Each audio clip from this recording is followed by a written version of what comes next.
My world is one of silent, electric ghosts. I am a curator of the intangible, an archivist of light and feeling encoded onto neural servers. At Eidolon, we don't deal in photographs or journals. We deal in the raw, first-person experience, the scent of a forgotten perfume, the gut punch of a lost argument, the sun-warmed peace of a perfect afternoon. My job is to file them, catalog them, and ensure they play back without corruption. I am a librarian of souls, and my primary rule is simple: do not feel the books. The day Jack walked in was a Tuesday. Tuesdays were for deep cataloging, usually quiet. He was my last appointment, a final viewing flagged on my schedule. Those were always the hardest, emotionally, for the clients. For me, they were a procedural checklist. Ensure neural links are secure, monitor vitals for distress, and gently guide them out of the past when their time is up. Detachment is not just a skill here, it's a biohazard suit. I saw him first through the observation glass as he filled out his waiver in the lobby. He had the look of someone who hadn't slept in a year, his handsome features softened and blurred by a persistent grief. His shoulders held a tension I recognized, the weight of memory. I noted it clinically. Client exhibits standard previewing somatic stress. Likely to require post-session cool-down period. In the sterile white pod, I introduced myself with my standard, soothing script. Welcome, Mr. Arden. I'm Sandra, your archivist today. I'll be monitoring the session from the console. Your curated sequence, Chloe's Sunlight, is loaded and ready. Remember, you are an observer. The memory cannot hurt you. He didn't smile. His eyes, the color of weathered slate, met mine briefly. Just Jack. And I know it can't hurt me. That's almost the problem.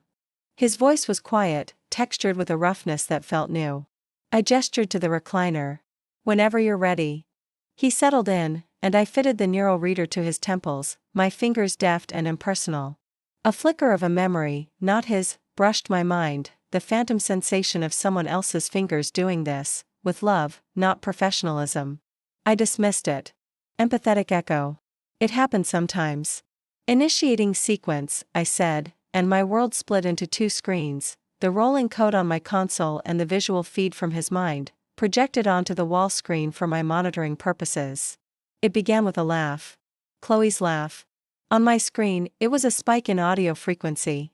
In Jack's mind, it was a burst of golden light. I saw a woman with wind-tousled hair, grinning wildly as she ran through a downpour, pulling a younger, carefree Jack behind her. The memory was crisp. I could analyze the data, elevated endorphins, olfactory markers of petrichor and damp cotton, tactile feedback of linked hands. It was a beautiful, well-composed memory. A perfect file. Another memory, a cozy kitchen at night, flour dusting Chloe's nose as she pretended to be offended by a dab of batter Jack had smeared on her cheek. The warmth in the memory was palpable, even through the buffer of my screen. Auditory signature of shared laughter, thermoregulatory data indicating contented proximity. I made a note, strong coherence and emotional valence. Well-selected sequence. I watched Jack's vitals on my monitor. His heart rate spiked with joy, then settled into a steady, aching rhythm. A single tear traced a path from his temple into his hairline. I noted, client experiencing cathartic release. Within expected parameters. Then, the glitch. A shudder ran through the building's power grid, a deep, subaudible thump. The lights in the pod flickered. My console screamed, a cascade of crimson error messages. System anomaly. Neural feedback loop detected. Before I could hit the emergency disconnect, a searing, white-hot bolt of something lanced from the console, through my own archival implant at the base of my skull. The sterile pod dissolved. 1 second I was Sandra, the archivist, watching a memory of rain on a screen. The next, I was the memory.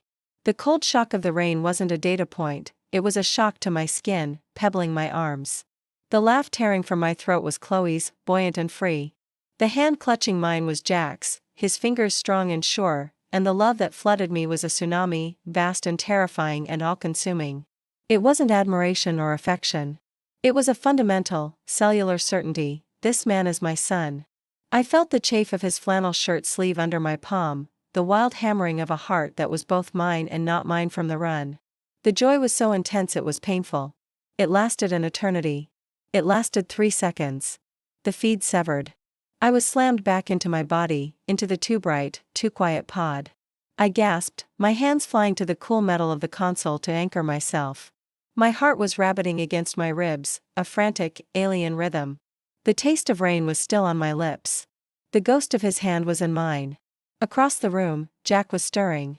He took a deep, shuddering breath, and slowly sat up. He looked wrecked, but soft around the edges, the harsh lines of his grief momentarily blurred. He wiped his face with the heels of his hands. When he spoke, his voice was wonderstruck, thick with spent emotion. That was more intense than I expected. Thank you for facilitating. He thought the rawness was all his own. I couldn't form words. My professional script had been burned out of me. I could only feel the violent aftershocks of a love that belonged to a dead woman. I focused on breathing, on becoming Sandra again, on shoving the trespassing ghost back into its file. Protocol, I finally managed to choke out, the word like sandpaper in my throat. System error. I'm required to debrief. For client safety. The lie tasted bitter. He nodded absently, still in his own world. Oh. Okay. He stood, a little unsteady, and offered me a small, broken smile that did something inexplicable to my recently hijacked heart. Tell your system it was perfect. It was like having her back for a second. You have no idea, my mind screamed. I was her. For a second, I was her. He turned to leave, his movements slow, as if walking out of a dream. At the door, he paused and glanced back. His gaze found mine, and for a moment, I was terrified he could see it, the ghost in my eyes, the stolen intimacy. Her favorite memory was the rainstorm, he said softly, almost to himself. You could feel the joy, right? Even just watching? The question hung in the air. He was seeking validation, a witness to the beauty he'd lost. And I, who had just committed the ultimate professional and ethical violation, who had felt that joy as my own, looked at this shattered, beautiful man and let my mask slip completely. Yes, I whispered, my voice barely audible. The truth of it vibrated through me. I could feel it. Our eyes held for a heartbeat too long. A flicker of something, confusion, connection, passed through his weary expression before he gave a faint, puzzled nod and left the pod. The silence he left behind was deafening. It was filled with the echo of rain and laughter. I slumped into my chair, trembling. On my console, the error log blinked insistently. Anomaly, direct neural experience by archivist. File, Chloe's sunlight. Client, Jack Arden. My fingers hovered over the keyboard. Standard procedure was clear, file a full report. The incident would trigger an investigation. My implant would be inspected. I could be suspended, or worse, fired for a breach that blurred the fundamental line between archivist and subject. But reporting it meant erasing the digital evidence of what happened. It meant officially denying the moment when, for the first time in my carefully ordered life, I hadn't just observed a feeling.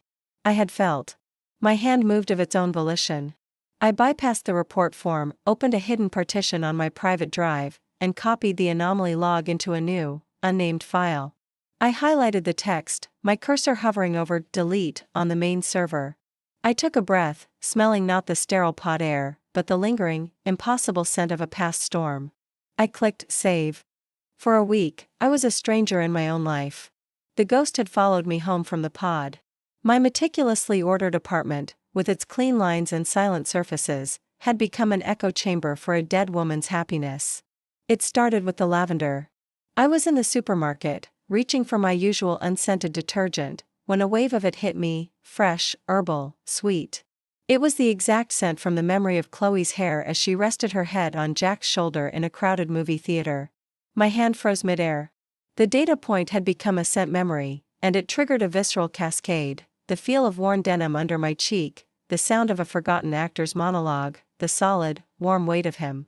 I had to steady myself against the shelf, my breath coming short. A passing stalker gave me a concerned look. I fled the aisle, leaving my cart behind.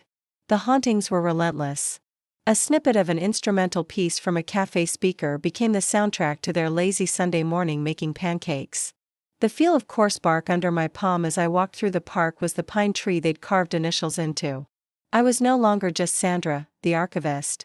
I was a vessel carrying unauthorized, high-definition contraband. Worst of all was the curiosity. It became a physical itch. I told myself it was professional concern. I had, after all, technically compromised a client's session. I needed to contextualize the anomaly. So, for the first time, I used my access for something other than work. I looked up Jack Arden's public profile. It was a barren landscape. A few photos from over a year ago, breathtaking designs for urban gardens, a awards ceremony photo where he looked handsome but distant. Then, a wall. Nothing after the date of Chloe's obituary, which I also, guiltily, read. Cherished wife, lost after a courageous battle, the words were standard, but they now painted a picture of the frail woman in the wheelchair from the memory snippet I'd seen. My throat tightened. This wasn't contextualization. This was trespassing. When he scheduled a follow-up session, a cold dread pooled in my stomach. The request was flagged as high risk. He wanted to view a raw, uncurated memory file. Title: Last Quiet Day. The notes indicated it was from the final week before Chloe's final hospitalization. My manager assigned it to Carl, a senior archivist with a bedside manner like a tranquilizer dart. I heard myself speak before logic could intervene. I'll take it. My manager raised an eyebrow. Arden's file notes high emotional volatility. Carl's better equipped for the messy ones. I conducted his first session, I said, my voice miraculously steady. There's already a rapport. Continuity might provide a more stable environment for him. The lie was so smooth it frightened me. She shrugged, acquiescing. Your funeral. Just keep his vitals out of the red zone. The day of the session, the sterile white of the pod felt more like a surgical theater. Jack arrived looking worse than before, if that was possible. The soft blur of grief had hardened into sharp lines of anxiety. He barely met my eyes. Thank you for doing this, he muttered as I prepared the links. It's my job, I said, the automatic response tasting like ash. My fingers trembled slightly as I adjusted the reader on his temple. This time, I was acutely aware of the warmth of his skin, the faint pulse beneath my fingertips. A direct data stream from a living man, not a memory. I recoiled internally, forcing my touch to remain clinical. This one, it's not the highlight reel, he said, his eyes fixed on the ceiling. It's just a Tuesday. But it's the last Tuesday that felt normal. I understand. And horrifically, I did. I had access to the file's metadata. I knew what was coming. The memory initialized. No golden filter this time. The light was flat, afternoon sun through a large window overlooking a hospital garden. Chloe was in a wheelchair, a vibrant scarf covering her hairless head. She was thinner, a sketch of the woman from the rainstorm, but her smile was still a sun in its own right. The memory unfolded not on a screen, but around me. I was not Sandra observing. I was there, a silent, invisible passenger. I felt the pervasive, bone-deep fatigue of Chloe's body, the slight ache in her spine from sitting. I saw Jack through her eyes, not the grieving man before me, but her Jack, kneeling on the rough pavement, his focus entirely on tucking a blanket around her legs with a tenderness that cracked my professional detachment wide open. You're fussing, my love, her voice thought, and I heard it in the timbre of her mind, felt the affection that cushioned the gentle tease. I'm cherishing, his memory voice replied, thick with an emotion I now, unbearably, recognized as preemptive loss. He rested his forehead on her knee. The contact sent a shockwave through our shared perception, a point of warmth and utter, devastating safety. Her hand, thin but steady, rose to card through his hair. The love in that gesture wasn't a gentle glow, it was a fierce, roaring blaze. It was a love saying I am here, I am still here, and I love you more than this broken body can hold. Then, the words. The ones that had been in the metadata, but now were living things. When I'm stardust, plant me a willow. Something that bends. Don't build a stone statue. A pause. In the memory, I felt her unwavering certainty, her desperate need for him to understand. In the pod, I heard Jack's present-day breath hitch. Don't, his memory self-pleaded, a raw sound of pure refusal. Just love the next thing as fiercely, Jack. Promise me. It's how I'll know it's you. The memory ended not with a fade, but with a sudden, silent void. The absence of her perception was a physical blow.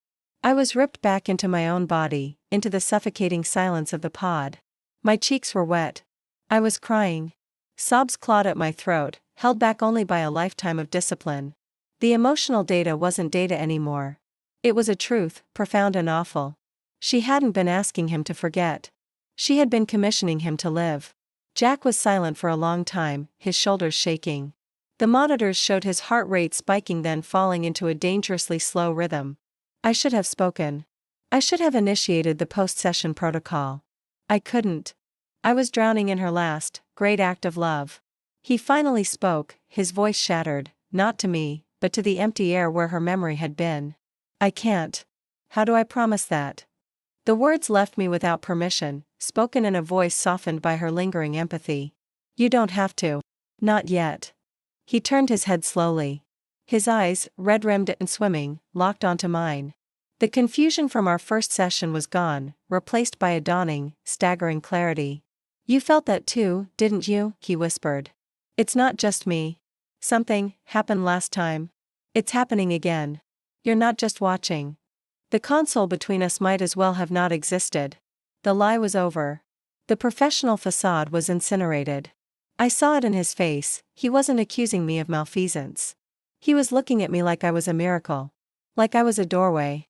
A tear I couldn't stop traced a hot path down my cheek. I nodded, the motion small and helpless. There was a glitch. The first time. I experienced it. With you. I swallowed, the confession tearing me open. I am so sorry. It was a violation. I should have reported it. He didn't look away. The awe on his face deepened, mixed with a desperate, hungry hope. You know her, he breathed, the words full of wonder. You know how she felt in that moment. What was it like? He leaned forward, as if pulled by an invisible string. Please. Tell me what it was like for her. And that was the true point of no return. He wasn't asking for a technician's report. He was asking for a witness to the most sacred moment of his life. To deny him was impossible. To comply was to fully step into the ghost's shoes. So, I took a breath that smelled of hospital garden and loss, and I began to speak. Not as archivist Sandra, but as the temporary vessel for Chloe's final, fierce light. I told him of the warmth of the sun, not as a thermal reading, but as a comfort. I described the peace not as a lack of anxiety, but as a deep, resonant certainty that love was the only thing that mattered. I gave him back his wife's heart, piece by precious piece, and with every word, I felt the line between my life and her memory dissolve into nothing. A strange and delicate rhythm began to define my life. Tuesdays were for the ghosts, the sterile pod, the shared silence, the moments where I would translate Chloe's sun-dappled joy or her quiet courage for Jack. But Thursdays were for the living. We met at a small, neutral cafe halfway between his world and mine. It was there, over bitter coffee and the crumb-flecked plates of shared pastries, that we built something new from the ashes of what was lost. I stopped being just a conduit. I started sharing pieces of myself. I told him about my mother, a historian who loved dusty archives more than people, and how I'd chosen Eidolon thinking it was a way to understand human connection without the mess. He listened, his slate-colored eyes soft, no longer seeing just a ghost in my face. He told me about the stubbornness of clay soil and the particular satisfaction of seeing a sapling thrive against the odds. He spoke of Chloe less as a monument and more as a person, her terrible singing in the car, her irrational fear of houseplants, the way she could get lost for hours in a hardware store. I was falling in love. Not with the ghost, but with the man who was slowly, painfully, remembering how to live. I loved the new calluses on his hands from returning to his gardening work. I loved the hesitant, rusty sound of his Real laugh. I loved the way he'd sometimes look at me, a faint confusion in his gaze, as if surprised to find a new color in a world he'd thought had faded to gray. And the guilt was a constant, acidic companion. Was I stealing this? Was his warmth just a reflection of her light, bouncing off me, a convenient mirror? When he texted me a photo of an absurdly shaped cloud, was he seeing her eyes in mine, looking up at the same sky? One Thursday, he suggested a walk in the new riverside park he'd helped design. It was there, by a bend in the river, that he stopped. He pointed to a slender, weeping sapling, its branches like green hair trailing toward the water. A simple wooden marker stood beside it, unvarnished, bearing no name. A willow, he said, his voice quiet beside the burble of the water. I planted it last week. My breath caught. The words from the memory echoed between us, as tangible as the breeze. When I'm stardust, plant me a willow. He was quiet for a long moment, his profile etched against the soft sky. Talking to you, he began, the words careful, has been like letting her go with a witness. Someone who finally understands the weight of what I'm putting down. It's made it feel possible. To put it down, I mean. My heart performed a painful, acrobatic feat, soaring that I had helped him find this peace, and shattering because it sounded so terribly like a goodbye to us, to whatever fragile thing was growing between the Thursday coffee cups. I was the midwife to his closure. And what was I when the job was done? I'm glad, I whispered, the truth and the lie all wrapped together. The sun felt cold on my skin. The following week, he invited me to his home for the first time. Dinner, he said. A proper thank you. No memories. Just us. The S hung in the air, a terrifying, beautiful possibility. His house was a reflection of him: warm wood, shelves cluttered with interesting stones and old books, a slight, comfortable mess in the living room where drafting paper fought for space with gardening magazines. It smelled of basil, garlic, and him. He was nervous, chopping vegetables with intense concentration. I offered to help, to find a corkscrew. Junk drawer, left of the sink, he said, his smile a little shaky. I opened the drawer. It was a chaos of batteries, twine, loose screws. And there, sitting atop the clutter as if just placed, was a small, polished wooden box. On its lid, in a familiar, looping handwriting I knew from memory logs and grocery lists, were 5 words burned into the wood: for the next fierce love. The world narrowed to that box. The air vanished from my lungs. It was the most heartbreakingly corny, perfectly Chloe thing I could imagine. A tangible blessing. A baton pass.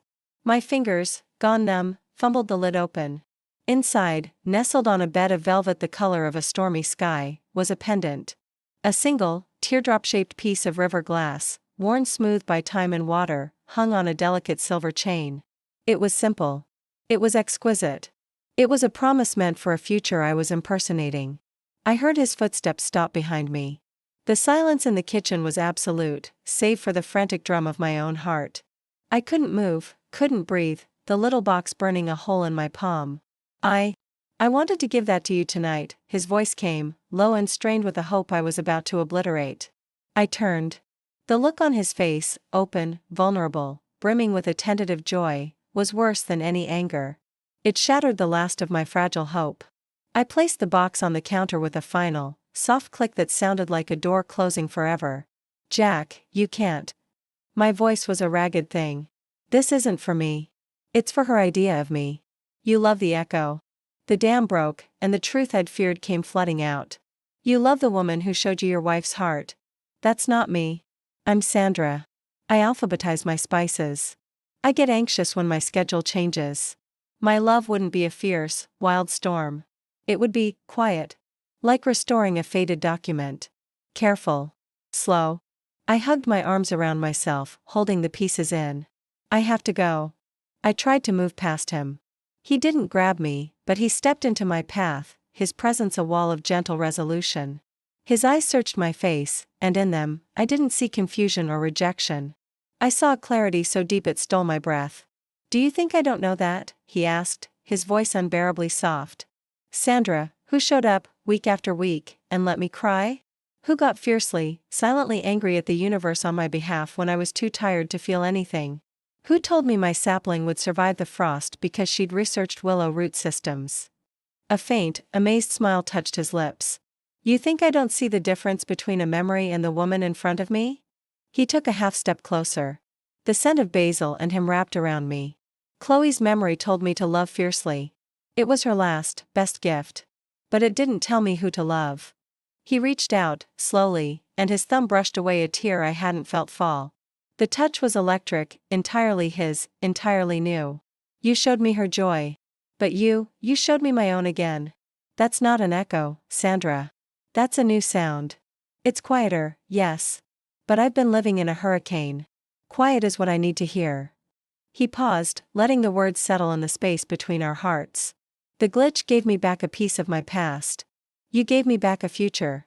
If you'll have it. With me. Not with the ghost of him, he nodded toward the memory of the man in the rain, and not as a stand-in for her. With us. Sandra and Jack. The correction was everything. He saw me. Not as a shadow, but as the substance. The love that rose in me then was my own, terrifying, messy, and solid. It wasn't borrowed light, it was a fragile, new flame, sparked from the kindling of our Thursdays. I'm scared, I admitted, my voice a whisper. I feel like I stole my way into your heart. He didn't smile. His expression was solemn, earnest. You didn't steal. You were given a key you never asked for. Now you have to decide if you want to turn it and stay. I looked from his eyes, so clear and sure, to the pendant in its box, a beautiful symbol that was no longer a chain, but a bridge. I didn't take it. Instead, I reached for his hand, the one that had planted the willow. I laced my fingers with his, feeling the roughness of his skin, the strength, the living warmth. It was a sensation unrecorded by any machine, belonging only to us. Okay, I breathed. Let's start slow. A real memory. Our first one. What do you want it to be? The smile that finally broke across his face was the most real, unhaunted thing I'd ever seen. It reached his eyes, crinkling the corners, and held a glint of playful promise. How about we burn the pasta together? And we did. The kitchen filled with smoke and the sound of our shared, real laughter, clumsy and ours alone. The ghost in the room didn't vanish. She settled, like dust motes in a sunbeam, becoming part of the history of the house, not its tenant. The light in the room was no longer borrowed, it was built, moment by moment, from the spark we had just chosen to tend together. Later, as I stood by the willow sapling in the gathering dusk, its young leaves brushing my shoulder, I finally opened the box. I fastened the pendant around my neck. The river glass felt cool against my skin, not a weight, but a touchstone. It wasn't a hand-me-down. It was a reminder that love, in all its forms, fierce, quiet, enduring, new, is the current that smooths the sharp edges and carries us forward. Jack's hand found mine, his thumb tracing a quiet pattern on my wrist, writing a new story, one touch at a time,